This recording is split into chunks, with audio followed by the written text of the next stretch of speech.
Okay, so really quickly, we just were working with some furs, and I just want to tell you a couple quick tips if you're going to be selling the fur. So here is one of the raccoons, one of the bigger ones that were caught this year, and so it's been dried, it's been fleshed, stretched, and dried, and this is how it came off. So now, from this end up to like the ear hole, I believe, is where they measure it. So you want to, when you're stretching it, you want to make sure to get both of them as even as you can because they're going to go by the shortest side. And also you want to stretch it as much as you can to get the longest length you can get. And also you might wonder, well, why is you have this opening? And also if you watch the video, you know, we cut this even more. You know, it started all small.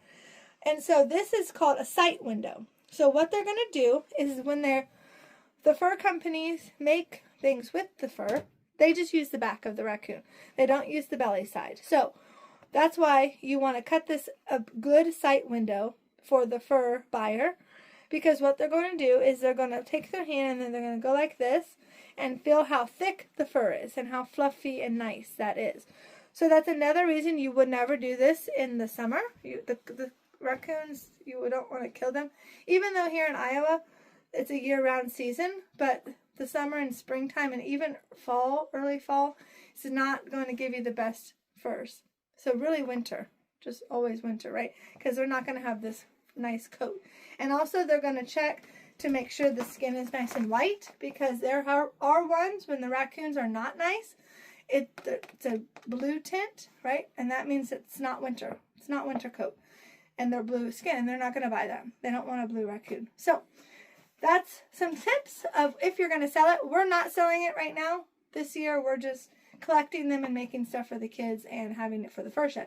But we have sold it in the past, and if you are going to sell it or you just were interested in knowing, those are some tips. So I'm going to hang this now onto, this is our collection so far of these raccoons, and we have 10 raccoons if you count these new ones that we hung up today. We have 10 raccoons and 2 skunks. And let me tell you, this is just January 1st. So there's going to be a whole array of animals, I believe, this year of fur, because they have traps set out for coyotes, foxes, maybe a bobcat, who knows, right? If you can be blessed enough to get that, that'd be really exciting. So, all right, so check back to see what we come up with. So have a blessed night. Bye.